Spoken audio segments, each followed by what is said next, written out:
Dear students, welcome to the lecture series on the topic Engineering Graphics. Today we are going to discuss about isometric projections of the solids. I am Dr. IPS Ahuja, Professor, Department of Mechanical Engineering, Punjabi University, Patiala. Now the isometric projections, they are also called three-dimensional projection. That is, we are going to have all the three faces of the product, they are being shown onto the same plane over there. That is, in a single figure, in a single plane, we are going to observe the front, top and the side faces of the given object or the component. So the isometric projections, they are the type of axonometric projections or the pictorial projections over there. Now, as the name is isometric, so iso means that it is equal measure. That is, all the three faces, they will be located at equally distributed angles over there. That is, at an angle of 120 degree. Front face, top face and side face. So these three faces of the picture that we are going to obtain, that is the isometric projections, they will be separated by three planes which will be at an angle of 120 degree each. And in isometric projections, all the mutually perpendicular planes, surfaces of an object and the edges formed by these surfaces, they are equally inclined to the plane of projection over there. And in isometric projections, only one view, that is a three-dimensional view on a plane, is drawn to represent the three dimensions of the object. And these three dimensions, they are length, width and height of the object, right? So this provides a pictorial view with a real appearance, so that now the common people, they are able to have the feel of the object over there, right? Otherwise, the orthographic projections, they provide you with a better representation of the dimensions of the object. Why? Because in the orthographic projections, three separate views, they are available and they are going to contain the true shapes of most of the surfaces of the objects over there. But the problem which lies with the orthographic projections is that because multiple views are available, so for a common man it becomes difficult to interpret the interconnection between the three views over there. And even though the orthographic views or the projections, they provide you much detailed information about the objects, but they are very difficult to comprehend by the common man over there. Whereas the 3D projection, this is a 3D projection in which very easily even a common man will be able to apprehend that this is the diagram of a cube over there. So this way, by getting a 3D object, that is front, side and top views of a given object, they are all available in a single view over here. So that is why the feeling of the object, that is the object, can be imagined by the observer who is not even an engineer over there. For even a common man will be able to develop a better understanding of the given 3D drawing, right? So all the three faces you can see, this is top view, this is your front view, this is your side view. So they are all separated by 120 degree angle over there. So that is why we say iso. Iso means equal. So all the three faces, that is the front, side and top, right? So they will be separated by 120 degree each. So the three planes which are otherwise mutually perpendicular, so they will be represented by the surfaces which are separated by 120 degree angle in all these three cases. Okay, so here we have the isometric projections. And another thing, very important thing, in the isometric projections, we are not able to get the true shapes of either the front or the side or the top view. That is the limitation of the isometric projection. So even though we are able to see front, side and top view of any given object in a single view, so that we can have a better understanding of how the object will look like and how the object may behave, But at the end of the day, because you see all these three surfaces, they happen to be inclined to HP, VP and PP, that is horizontal plane, vertical plane and the profile plane. So since all these surfaces that we are going to get corresponding to front view, corresponding to side view, corresponding to top view, so since all of these, you see three edges of the solid, three faces of the solid, they happen to be inclined to the plane of projection. So whatever you see, projections will be obtained either in the front or in the side or in the top view. They will all be foreshortened view or the reduced view over there. So this thing we need to understand, that even though we are able to get the complete drawing of an object, that is which is going to show you the three faces, front, side and top in a single 3D view, but it again comes with a limitation, that since all the three views, they are inclined to the plane of projection at an angle of 120 degree each. So all these three views, they will be foreshortened or they will be reduced over there. So the actual size of the object which will be obtained in the isometric projections, it will be slightly foreshortened or it will be slightly reduced as compared to the actual shape of the object and actual dimensions of the object over there. And another limitation of the isometric projections is that the angles, they are not preserved in the case of isometric projection. So whatever angles you may see in a 3D object, in the actual object, while you draw the orthographic projection, that is once you draw the front view on the vertical plane, the top view you draw onto the horizontal plane, and you draw the side view on the profile plane in the orthographic projections, they will give you better interpretation of the shapes and sizes of the object as compared to the isometric projections over there, right? But again, there is a benefit in the isometric projections, that you get the shape of the object, that imagination will be there in the case of isometric projections over there. So it gives you better interpretation of the shape of the object. Now when we say iso, then there are two terms which are used in the isometric projection. They are the isometric axis and isometric line. So you see, these are the three planes over there on which the front view, top view and the side view will be represented over there. And these are the three lines which represent the isometric axis. What are those lines? These lines, they are GH, GF and GC. So GH, it is this one. Second one, GF, it is the second plane. And this is GC, this is the third plane, right? So you can have your front view from this side, then this will become the side view, and this will always be the top view. In some other situations, you can have your front view from this side, this will become your side view, and this will again remain your top view, right? So these, all the axes, they are inclined at an angle of 120 degree with each other. So these lines, that is GH, GF and GC, they are all meeting at the point G, and they provide you with the isometric axis over there, right? So all the three faces, you can say, this can be front face, so this will become the side face, so this will become the top face. If this is front face, then this will become the side face, and this will be your top face. So all the three faces corresponding to front, side and the top view, so they are separated by three planes which are inclined at an angle of 120 degree each over there. And isometric axes, they are often represented by CB, CG and CD, which originate from point C. You see, this is CB and this will be your CD and this will be your height, because you see, whenever we have to draw any object, these three planes or faces, they are inclined at an angle of 120 degree.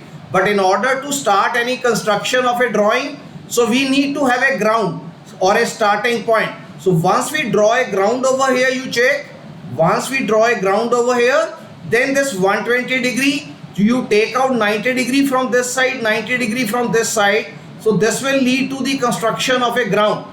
And now the two faces, they will be inclined over here. 30 degree and 30 degree, and then you take the vertical side up. So the height will be shown along this particular vertical edge over here. Okay, so here you can check if we draw a ground. So the net result will be that this is your ground or the horizontal reference line.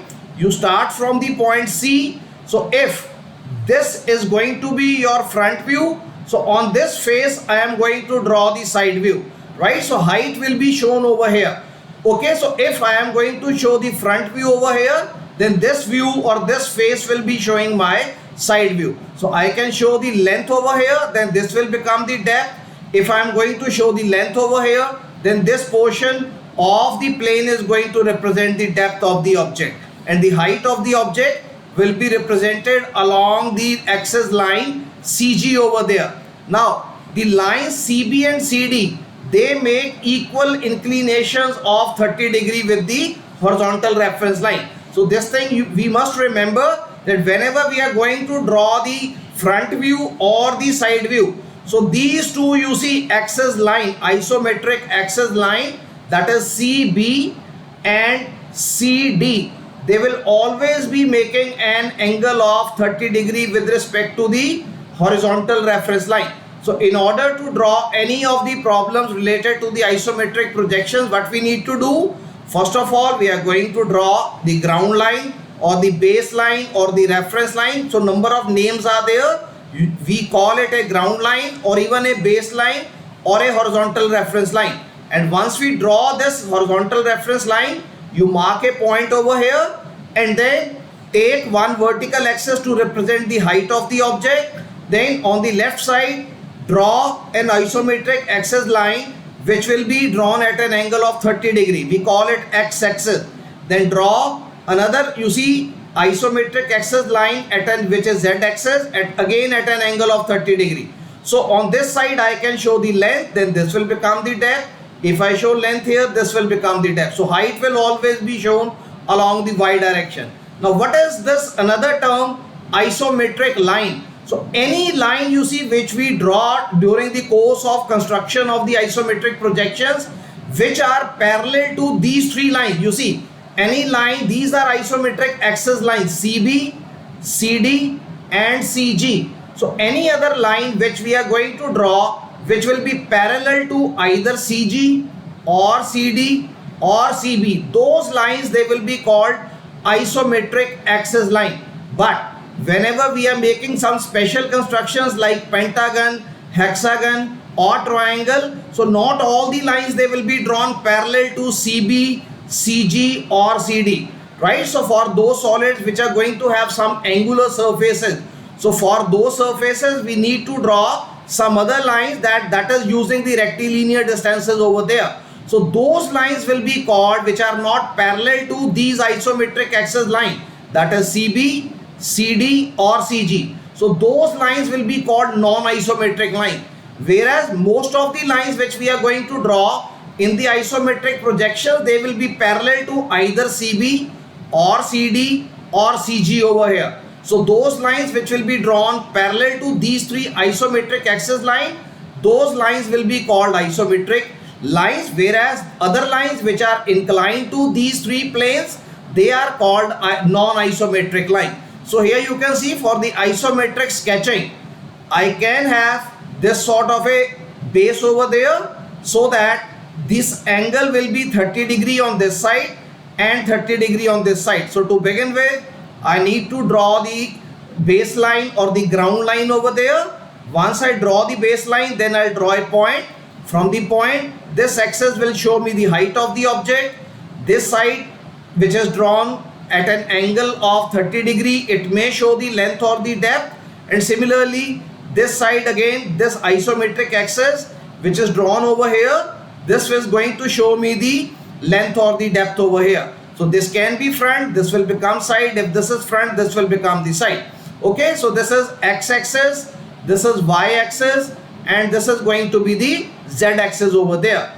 Now let us work out the isometric scale.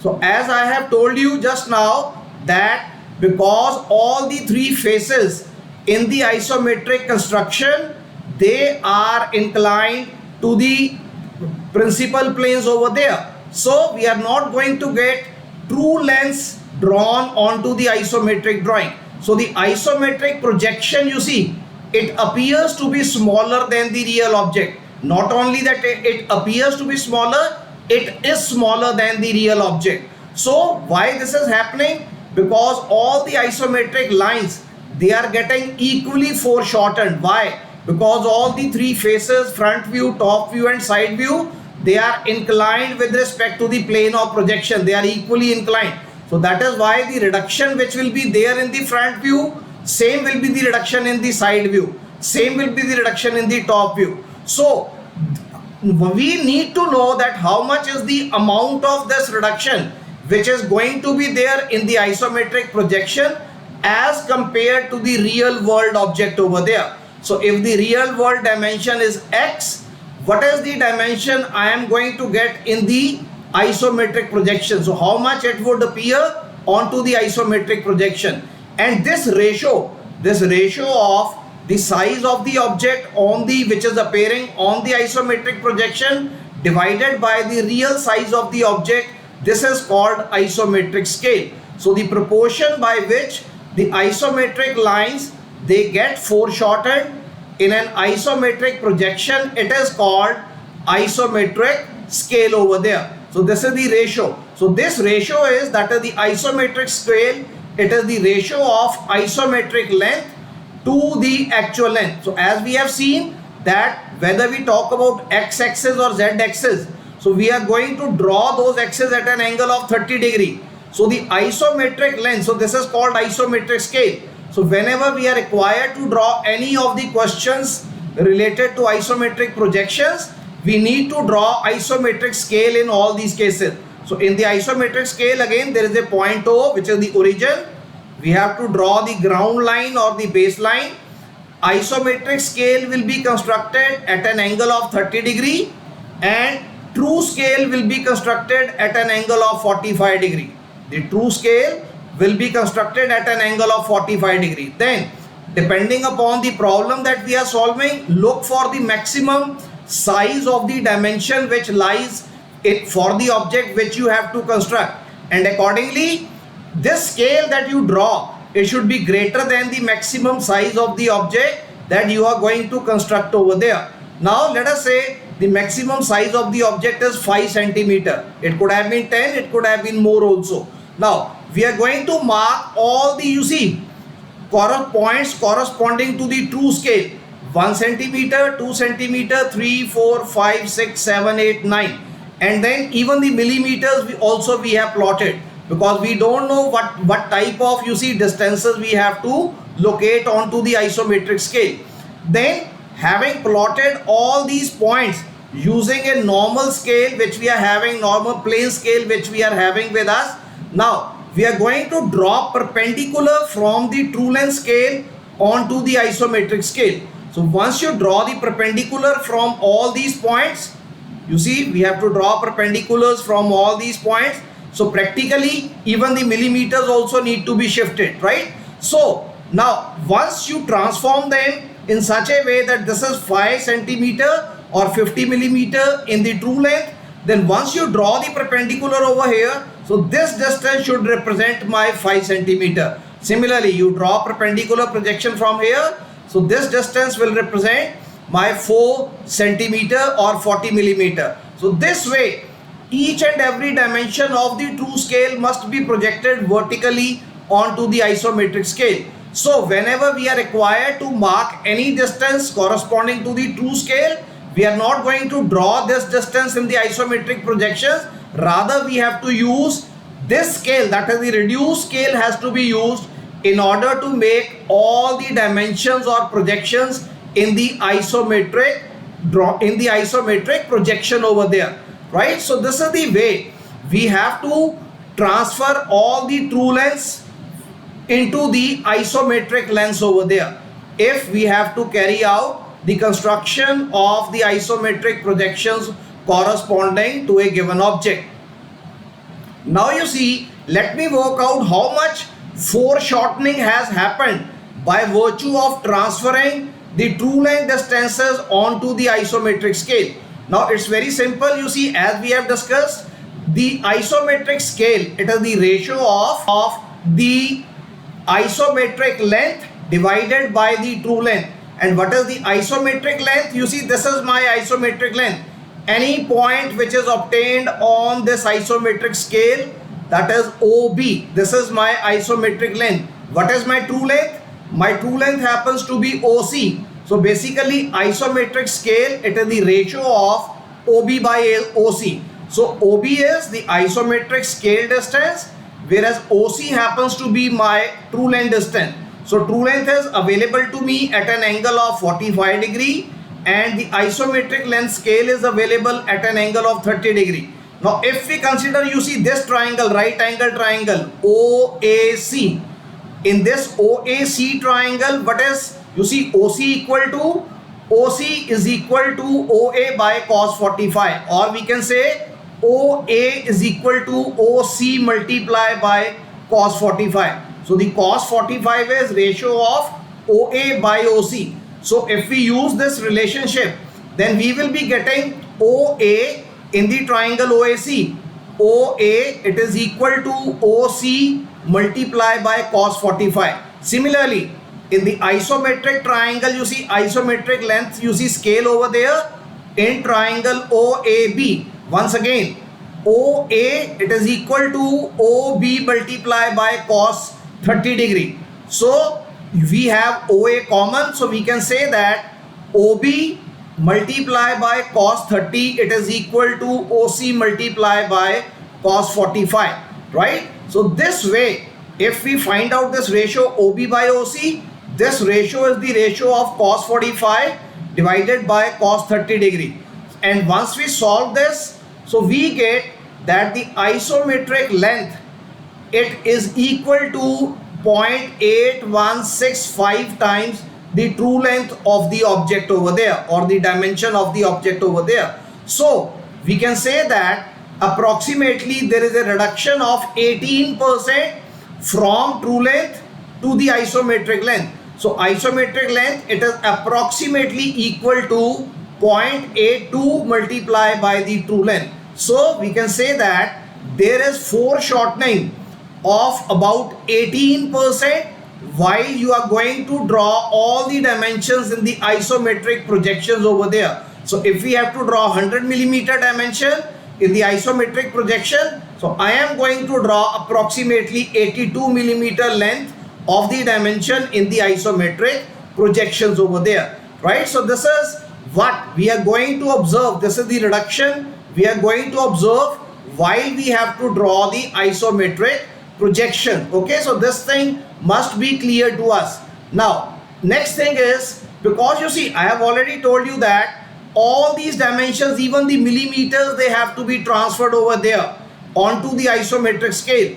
But while we are making projections corresponding to the isometric projections, so this transfer is really going to be slightly cumbersome over there. So there are many, you see, practitioners who say that I want to get a projection over there. So what happens even if I do not reduce the dimensions over there? What if I can show the same dimensions as they were lying onto the real world object onto my isometric projection? I don't want to reduce, because every time, you see, two things have to be done. Either you have to multiply every dimension by 0.82, or you have to construct this scale, and whatever you see dimension, they are available in 32 millimeter, 44 millimeter, 57 millimeter, 69 millimeter. So every time to the minutest of the millimeters, you are required to draw the true scale, and then you have to transfer all these distances over here onto the isometric length. So this procedure becomes cumbersome. So what happens that many practitioners, they give the logic, they have the reason that even if I am drawing the full scale dimensions onto the isometric projections, rather I would be getting a bigger size object over there. So there is no harm in drawing full scale dimensions even in the isometric projection. But then the drawing or the sketch or the axonometric projection which we are going to obtain, it will no longer be termed as isometric projection. we have to change the name. So if we have to draw the exact dimension, then the name of the view will become isometric view, or we call it isometric drawing. So you see, actual isometric projection is this one, in which we reduce the dimensions by 18%. If we have to draw 100 millimeter, we will be drawing 82 millimeter over here. But some practitioners say that this reduces the size of the object.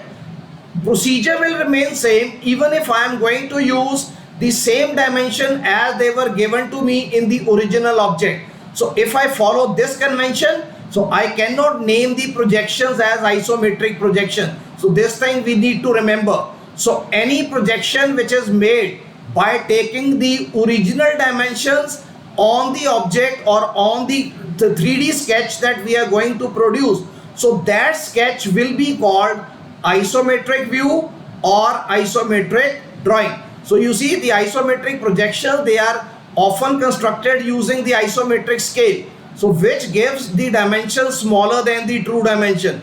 So this becomes a cumbersome task. So therefore, sometimes it is customary to keep all dimensions as it is without any reduction. That will make our job simpler. I know the 40 millimeter, I'll draw the 40 millimeter. Otherwise, I'll have to go to the isometric scale, measure the reduced dimension and then draw it over there. And the another benefit is I am going to get a bigger object. And in engineering drawing or the technical drawing, there is another slogan, bigger the better. So if the bigger view we are going to obtain, so it is going to give us the better representation of the size of the object over there. So those who want to follow exact dimensions onto the isometric views, so there we will say that don't construct isometric projection. You have to go for construction of isometric view or the isometric drawing over there. So the isometric view, this is an isometric view. It utilizes actual dimensions, and the isometric view of the object will be seen as a larger size object as compared to its isometric projection. So you see, these are the projections of a cube: front view, top view of a cube. Now if I have to draw the isometric projection, so isometric scale has to be drawn, then the reduction of the size will be done and a smaller size of the isometric projection or the shape will be obtained. Whereas if I do not reduce the size, then a bigger size object, the procedure remains the same.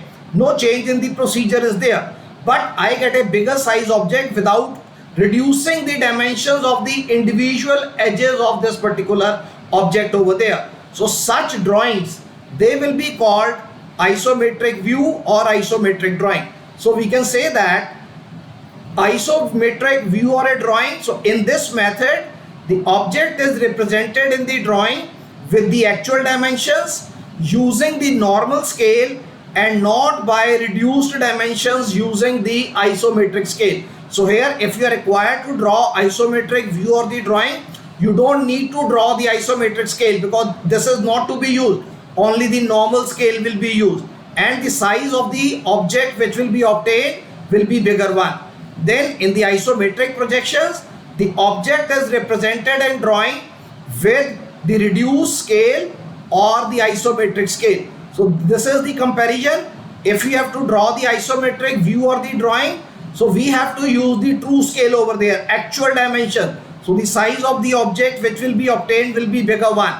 Whereas if you are required to draw the isometric projections, in that particular case, we have to use the isometric scale. That is, this scale construction is mandatory irrespective of whether you are asked to draw this or not.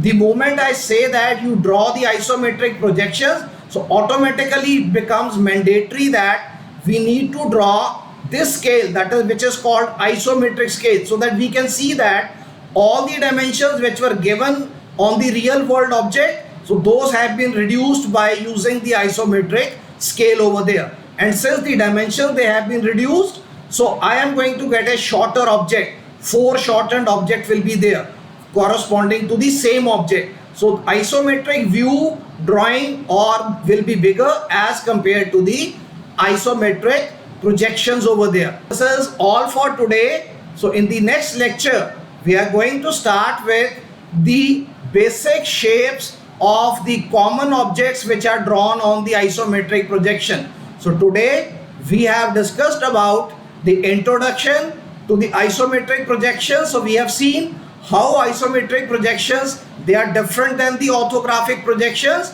So with this we wind up this lecture, and from the next lecture we are going to see how the common shapes of the common objects, they can be represented onto the isometric projection. So thank you very much. Thanks a lot.